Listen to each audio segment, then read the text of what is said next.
Welcome, welcome once again to the Radical Imagination. I'm your host, Jim Vredos. I'm a sociologist who's taught at John Jay College of Criminal Justice and Yeshiva University here in New York City.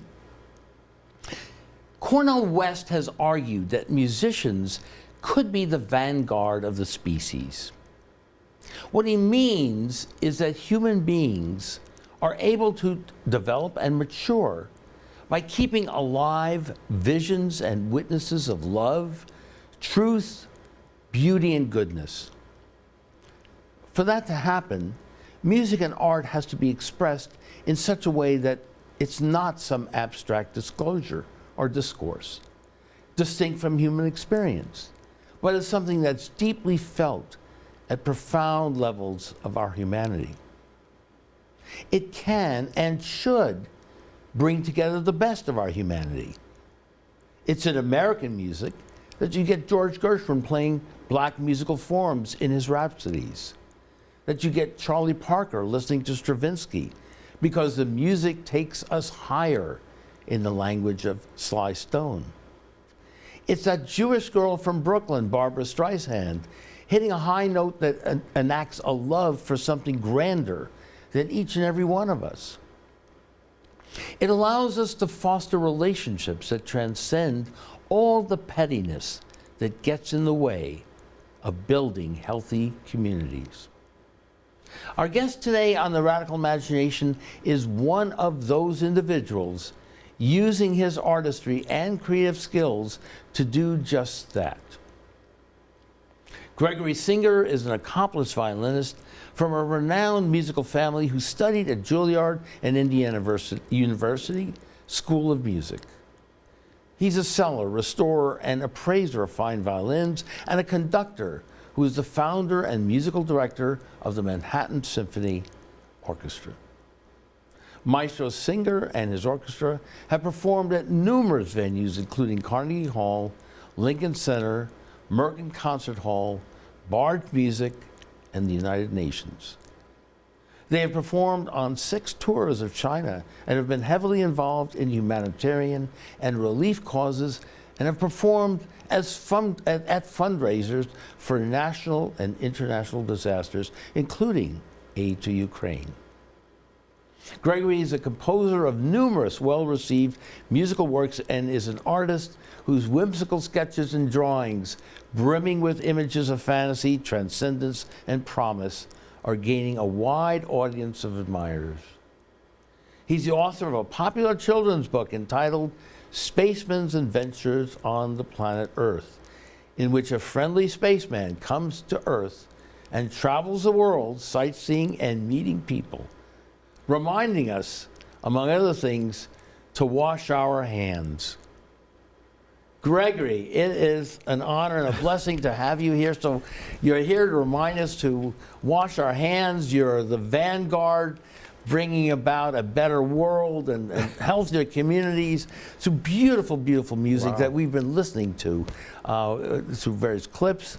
And again, we're going to be hearing the string quartet.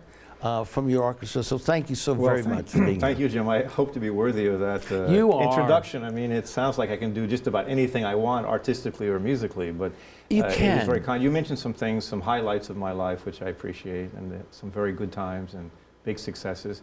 But I'm very thankful that you exist and that this show exists, because it really gives us a lot of exposure. It's certainly very helpful all the way around. You get to spread a lot of the enjoyment and creations that we create. So. Well, that's what I want this show to be. Yeah.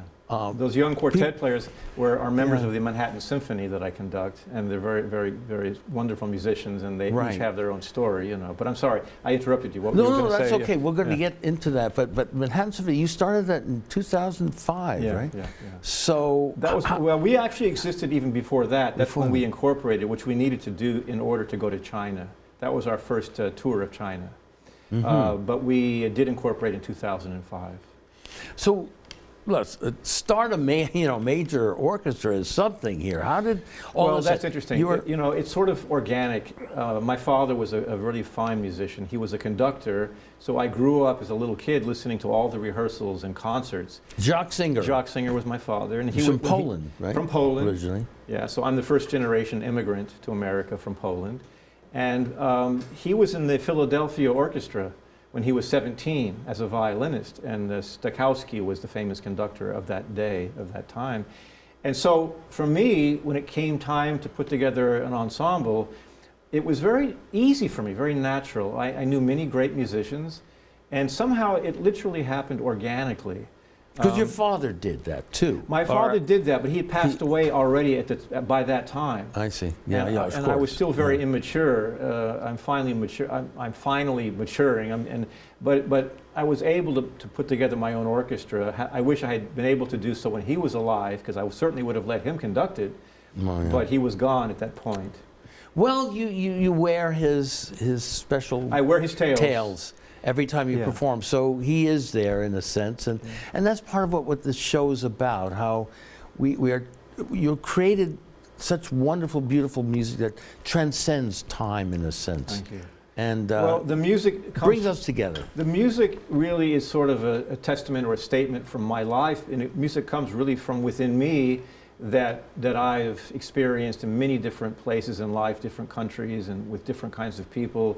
And so I can play some Irish music because I was a Civil War reenactor, and I can compose Chinese-style music. Wait a minute, what's a Civil War reenactor? A Civil War reenactor is someone who actually wears a Civil War uniform, north or south, and they march around. They go perhaps to Gettysburg or Mesopotamia or Vicksburg, and they have thousands of people. How did that come into your head there? Well, it came something that you also wanted through to do. Irish music, playing the violin.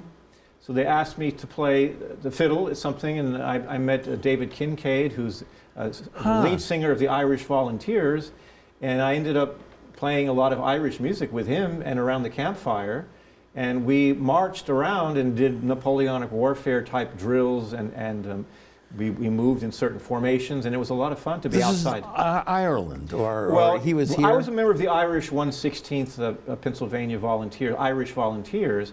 But you could join different regiments, and you could also dress up like a Southern Confederate and represent the Confederacy.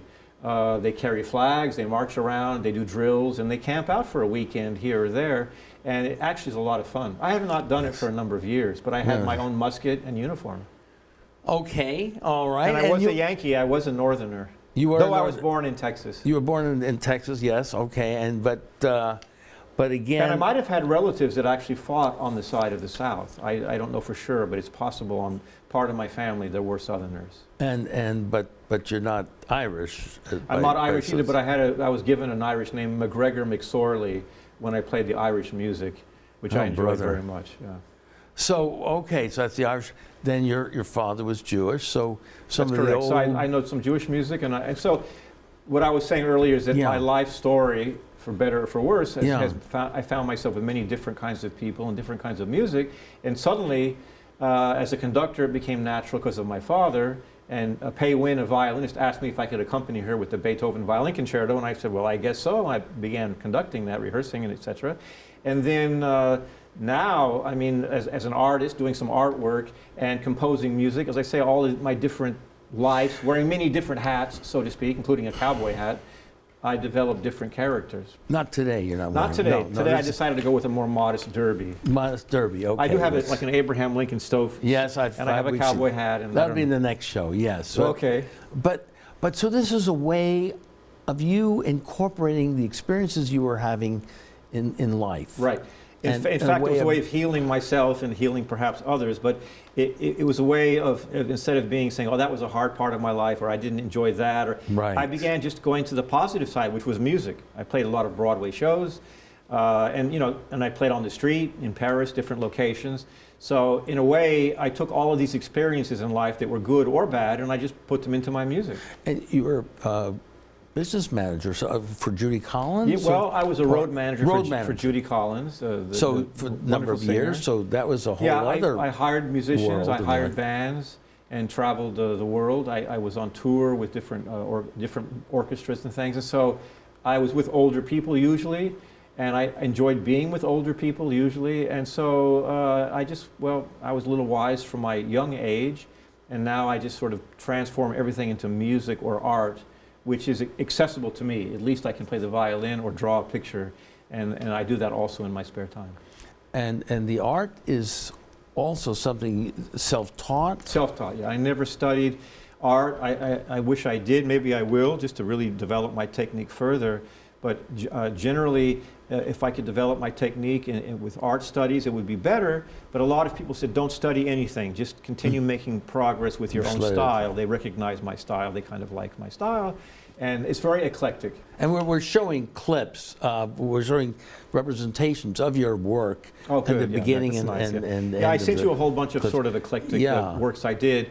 I didn't spend a lot of time. I did really hundreds and hundreds of pieces, so I just sent maybe 20 or 30 pieces, and you'll show them to the public, I hope. And the nice. Ways of gaining access to that. Now, how would you compare your art and music? My music your art and my art actually is similar in the sense that it's very eclectic. If I happen to see something about a famous politician or a world leader like Martin Luther King or President Obama or somebody, or it could be an old-timer like John F. Kennedy. I mean, I might try to draw that portrait. But what stands out? I mean, it's very spontaneous. It's what you're feeling at the moment. But you know, there's got to be some structure, something that you're drawn to. I think there's all kinds of people walking around. Well, the same for my scenes. music. Sometimes I write country western music. Sometimes it's classical sounding, like the quartet. I wrote those kinds of music. That was all what I wrote. Sounds like Beethoven. It's a good question, Jim. I wonder, sometimes I look at a blank piece of paper and I just want to start drawing. Sometimes I literally start drawing and it just kind of comes to me, some image, and I turn it into something. One thing is I rarely erase anything or redo anything or throw anything away. I try to keep it as a spontaneous thing. And sometimes I have to work harder on some work, some artwork, but I never give up on it. And usually it turns into something interesting. Does it just come out? I mean, you said in a way, yes. A dream. I mean, I do have a limited technique, though. That's the problem. So sometimes it just comes out against what I even really wanted to do. But there is something that sets it off, maybe. Yeah, it can be. Maybe I saw a documentary, or I saw something on the street, or I saw something maybe even comical. So sometimes I draw a little bit like a cartoon type style. What's funny to you? What's funny? Well, because you're in the opening, whimsical. Whimsical. So well, like would that be an accurate description of how you look at life with a certain? Well, there's no question. I mean, we have to laugh or cry or something in between, but definitely, I think we have to try to be half full instead of half empty. In other words, we can easily get depressed or feel down, but by getting involved with people or things around you, even going for a walk or jumping on a subway, I mean, we can see something. We can enjoy something and be surprised by something. I mean, I'm sort of proud of not being jaded or cynical. I try to remind myself to remain certainly open to everything, not to be too judgmental, not to label things too much. That's why you wrote the children's book. Well, perhaps. The children's book, The Spaceman, was very funny because I drew the space character, mostly as artwork, just the space character, and I made a little sticker, and I began sticking the sticker around town. And this man called me and said his little son loved the spaceman. Can I give him some more or sell him some little spaceman stickers? And when I realized that, and I met him briefly, I realized I should make a little booklet, a little comic book about the spaceman. So I had these pictures of different places like Russia and China, different artwork, and I began to stick the spaceman in it, and a book formed, and I began writing the text, which was basically the spaceman's mission was to tell people to wash their hands, which is safe. And then I made a little humor in it so that the parents who are reading the book, because there's a lot of words in it, it's not like an old-fashioned children's book where you have very tall letters that have only 5 or 6 words on a page. It has about a paragraph. So at one point, the spaceman's wondering if the Italians know that the Leaning Tower of Pisa is leaning. Are they aware of it? Should he tell them? And then at one point, he's in London and they're changing the guards at Buckingham Palace, and the little spaceman thinks that they're changing their socks, that they went in to change their socks. So there's a couple little jokes that maybe only parents would get. And in the meantime, the spaceman travels to South America and to Africa and to Russia and China and Korea. So, you know, the parents are probably reading the book to them, but at least the kids start to think about other worlds, other societies. Could be a little bit of a Gregory Singer there. Spaceman Gregory Singer. Well, there you go. Traveling the world and... I'm sort of, well, I should be embarrassed, but it's true. I am the little spaceman in a way, playing my music, because I played music on the streets in Paris, and in China, and in Russia, and in Italy. It's funny, I did play in those countries, so... Right. So, are you a sociologist also? Yeah, I think you are, happen aren't to you? be. Yeah, you are. I'm generalizing here, but no, you really care about people. That's very nice. Well, I do, and I care about your work very much, and you. We met also one time. I was actually trying to help a gentleman's cause to get out of prison. He was falsely accused years ago, and I met you, and you spent a lot of time going with me to the Innocence Project, and then showing me your class as a sociologist over at the John Jay School of Criminal Justice. You spent many hours with me trying to find perhaps an attorney or someone to represent him. And he's out. Or he is out. Eventually. Yeah, he did get out. And but you were very, very kind and generous with your time and energy. Well, you know, we're still doing that. And today you're bringing me to the public, to your show. It's wonderful. And that's good for the young musicians that joined me today. For them, they're going to be very excited about watching this show. You know. Yeah. No, it is so important to make the connections and the people here are very nice too. I got to meet Tiffany.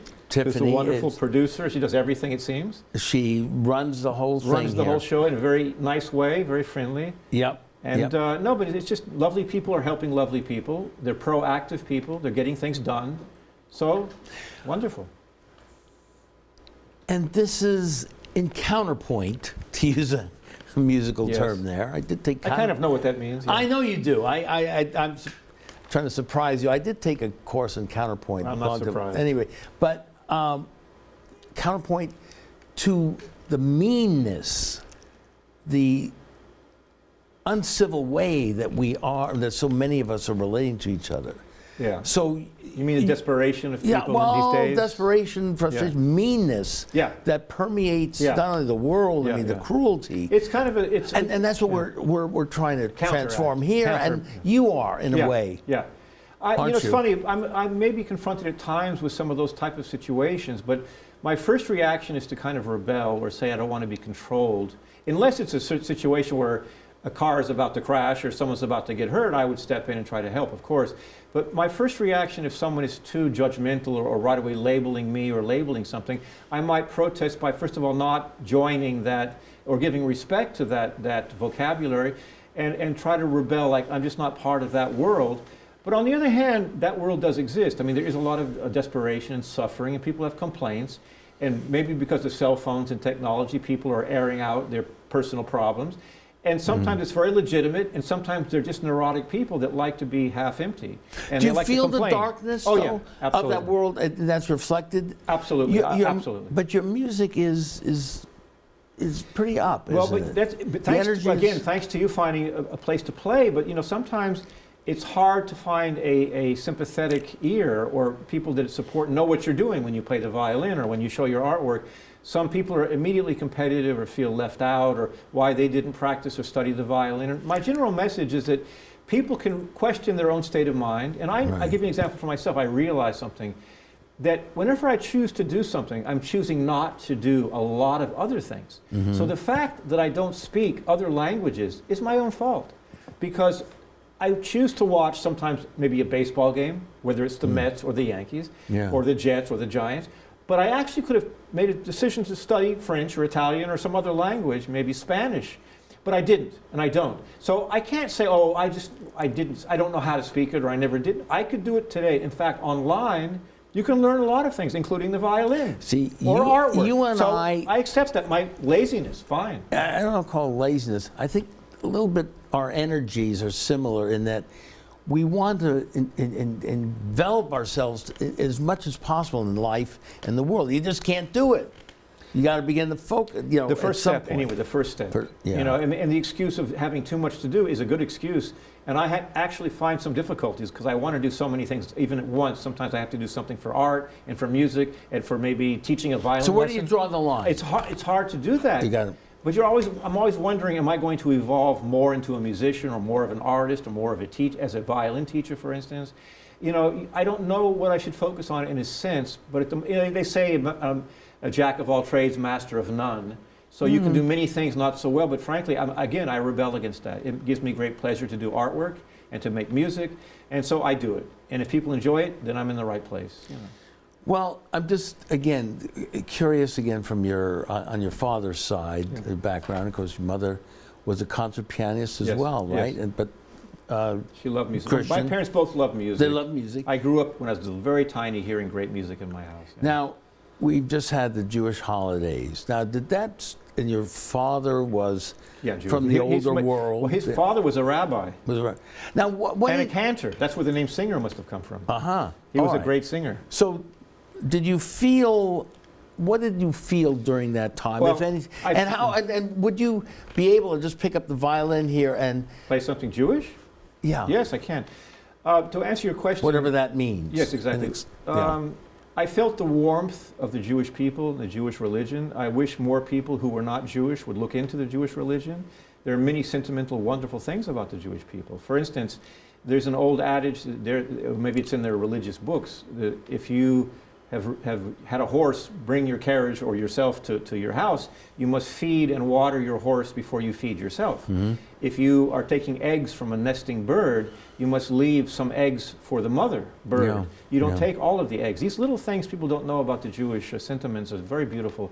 And of course, and you should rest your animals on the Shabbat. You rest everybody. In fact, everybody there was one story in the religious writings that if the cow fell into the lake and was drowning, would it be impossible for a Jewish person who's not supposed to work or sweat on the Friday or Saturday, not supposed to rest and give thanks to God, could they spend energy sweating and working to pull the cow out of the water? Well. And I think the rabbi said no, but then they said, well, Rabbi, your cow just fell into the water. There you go. And there's another one, can you put a fire out on the day of rest? But apparently, if the house is connected to other houses, next to other buildings, you can't put it out. But if it's going to put other people in danger, well, that gets can become a little... But tell us a little about Jewish themes or music, or play. Yeah, like Mendelssohn. Well, Mendelssohn was Jewish, but he also became Christian. And Mahler also. Yes. Well, there were many. But there was also a sort of anti-Semitism. Well, they're folk melodies. They go folk melodies, right? Okay.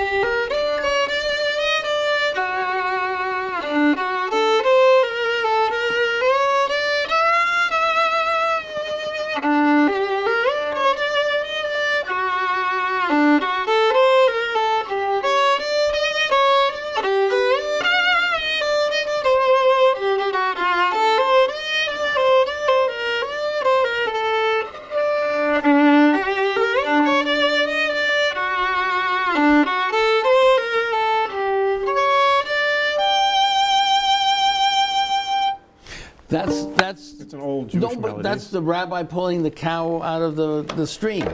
If that's what it meant to you, sure. I mean, maybe that's what you saw or heard in that music. No, it was beautiful. Well, anyway, there's every religion has their beautiful, beautiful ideas and ideals and everything. But there are some people, of course, in every religion who might take advantage of their feeling of superiority or of empowerment and may misuse that beautiful religion in some regards. Obviously, there is corruption amongst everybody. So how can music help us to understand that?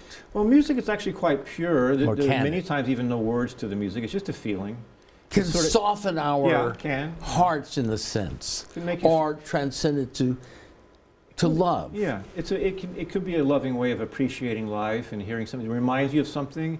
hopefully not the cow necessarily drowning in the lake. Yeah, no, I was but just... It remind you of maybe your grandmother or grandfather or something sentimental. It did. And again, I grew up at one point, well, I've been trying to grow up for many years, but at one point I listened to Al Green and Harold Melvin and the Blue Notes and Marvin Gaye. Same here. And the music was transcended every kind of ethnic music or religious music. To me, I listened to it religiously and just enjoyed it so much. Smokey Robinson, Aretha Franklin. And that's the last clip we have. Oh, you do have what? Well, Sly Stone. Sly and the Family Stone. Right. But these lyrics and these melodies and the passion with the way it's projected actually healed a nation and brought us all closer together. It was something fantastic. And it wasn't done by policy or politicians. The people were reaching out to each other through music. So that's a good point you're making. Play something that you might have... Chinese? Or no? Well, no, we can get that. Play something I was intrigued about. On a campfire... Irish? Something Irish? Irish style, which I also use in my music. This is kind of Irish. Yeah.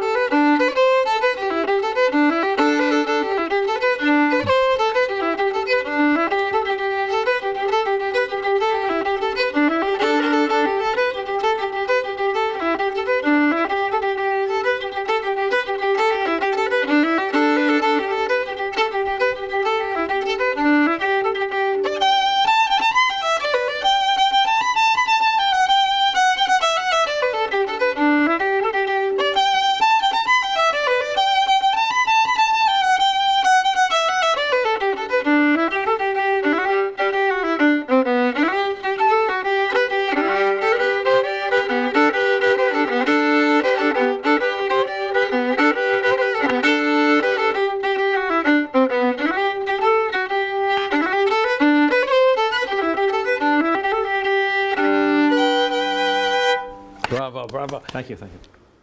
So something Chinese. Something Chinese. Well, I wrote something which sounds like, well, this is original. This is Chinese. Okay.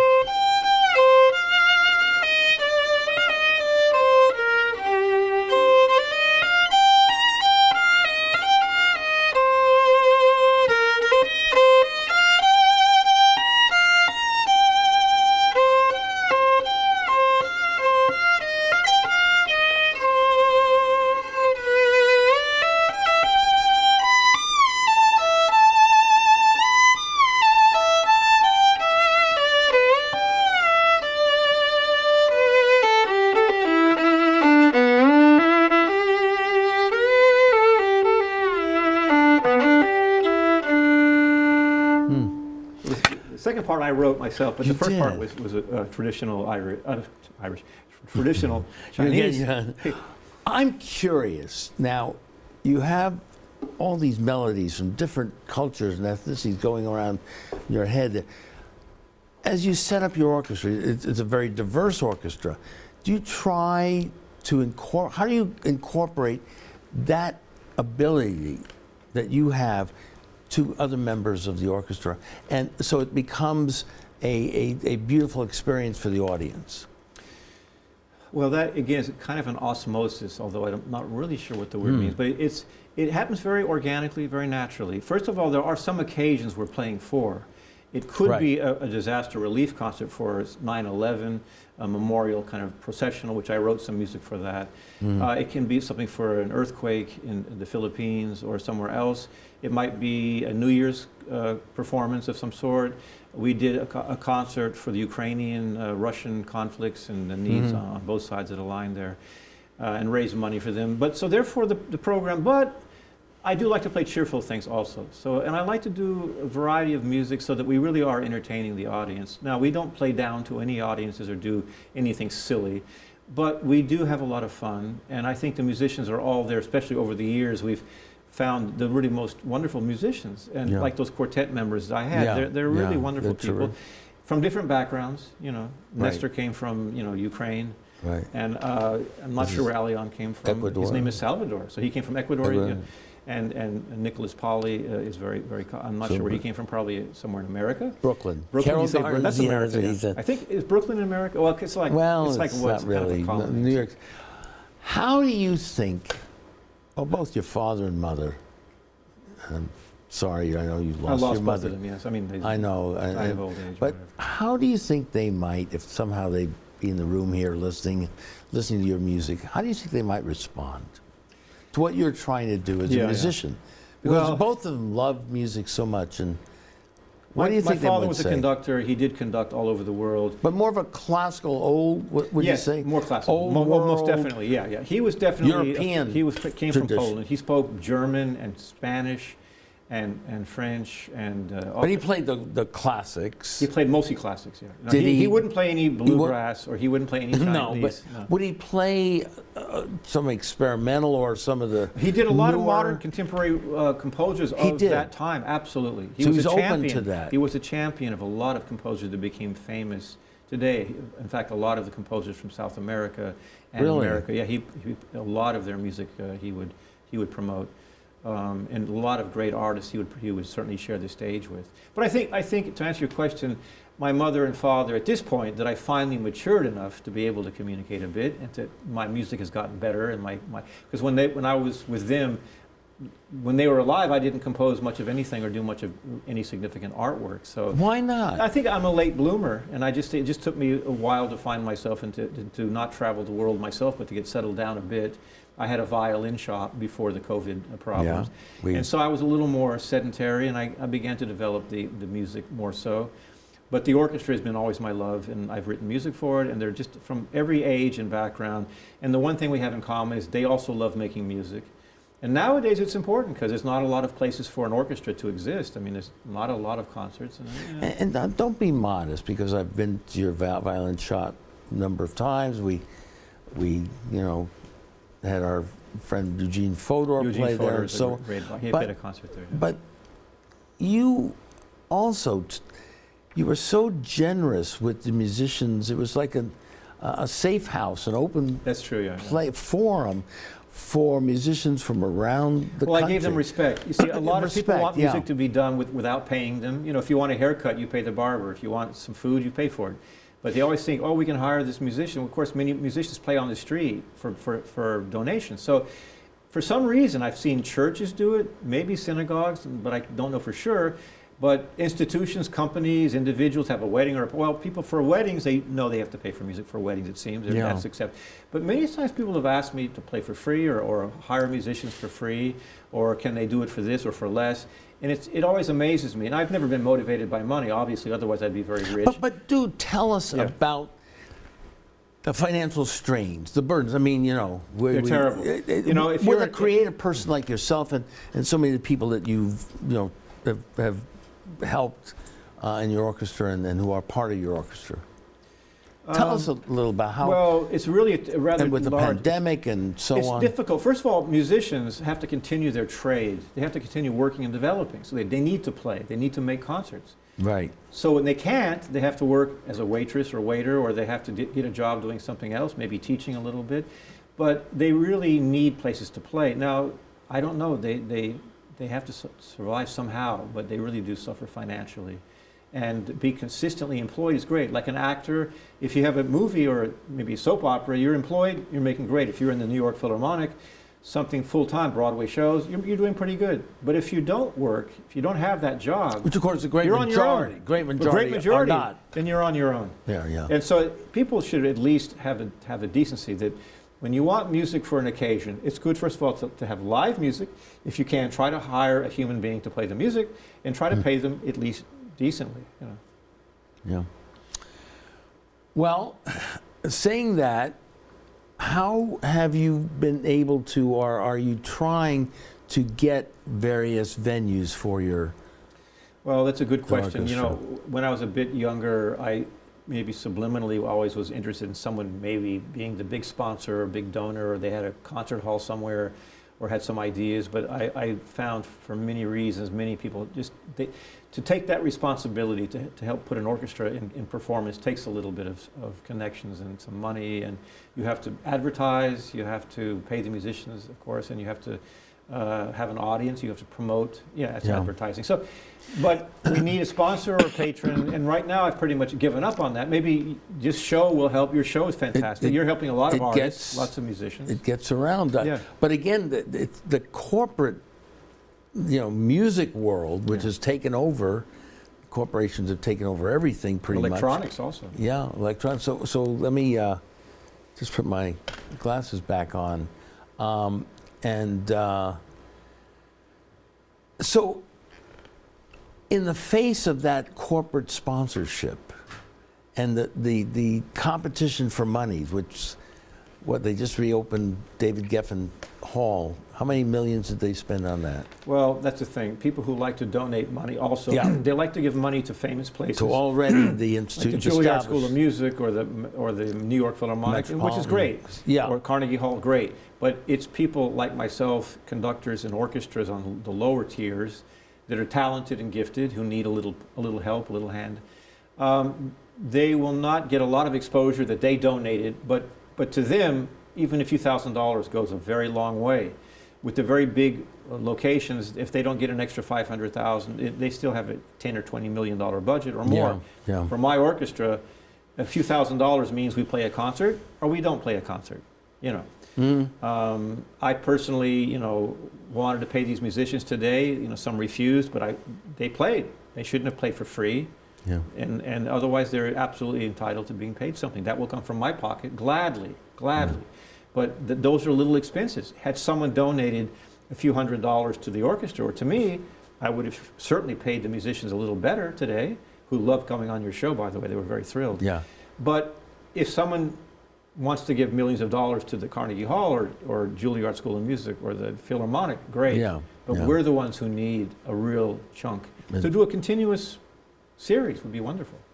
Because this also is where the real creativity comes. Right. And so tell us how the audience here can reach you and get in touch and see your artwork in particular also. And you're on YouTube with all kinds of yeah, it's a good question. clips. If funny enough, if we had a big office or a big staff or we had something really rolling, it would be easy to reach us, but it's pretty much, I have the Manhattan Symphony, and the symphony spelled with an I-E. It would be manhattansymphony@gmail.com. My name is Gregory Singer, and I have something on a site on the computer which says Gregory Singer Artist. Right. And I think that's the best. I can give my phone number if you want. Well, it's up to you. But I mean, no, I know you're not. I can. I'm just curious. Is that legal to give a phone number on television? Why not? Yeah. My number is 646-369-2691. There you go. So, okay. Tiffany, please don't edit that if you can keep it in. Just kidding. But anyway. It's in there. It's in there. 646-369-2691. That's my cell phone. Text me. Better to text me first. It's always full, though, too. Well, that's right. Well, no, the texting you can always text. Okay. But the voicemail is always full because I need to speak to people. I don't have a huge, I can't check messages every day about. But it is. But they can text me or call me back, and I'll pick up. And people are going to be seeing your artwork. The artwork's getting better. What I sent you was sort of just a bunch of stuff I could grab and send to you. But I am developing better, doing more color things, working more with acrylic. The colors are and fantastic. In Columbus, Ohio, there's a gallery called Sharon Weiss, and she has more of my work out there. She's actually been selling them.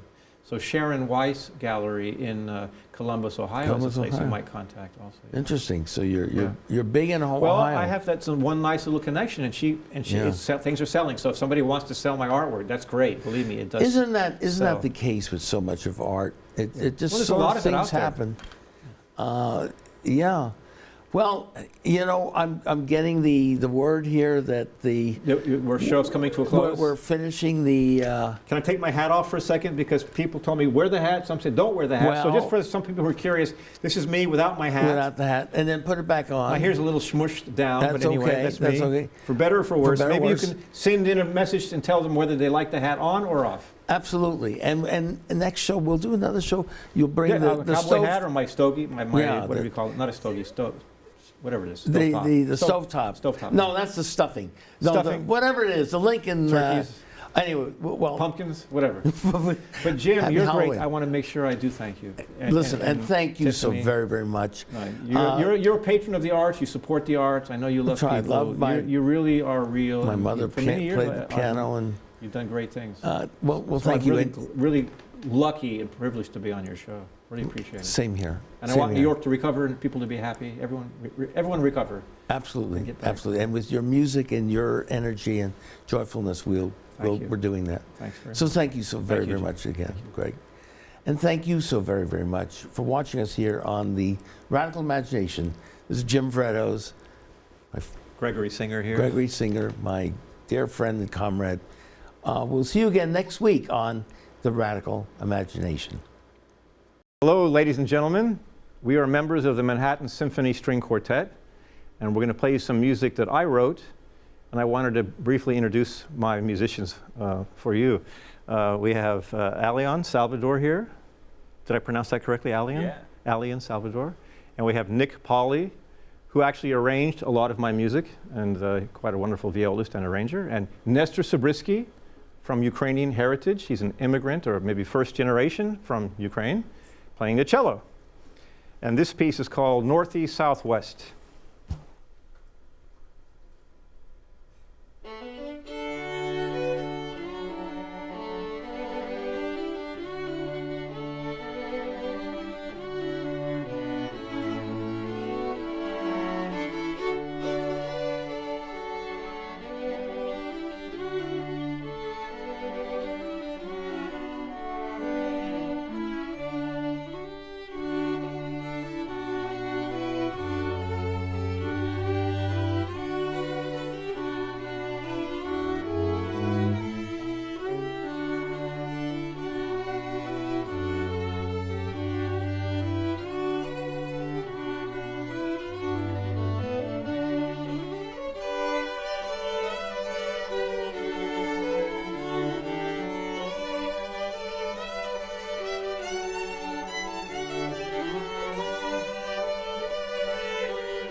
And the next piece I wrote was inspired by Beethoven. And Nicholas, our violist, just did a new arrangement of it. And so we're just, for the first time, playing it live today. So it's a live and a world premiere of my quartet. String Quartet number 1 in B-flat major.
And there you have a little piece of it. It does continue, and there are some other movements, but today we were anxious to share with you the first movement, and that was a world premiere.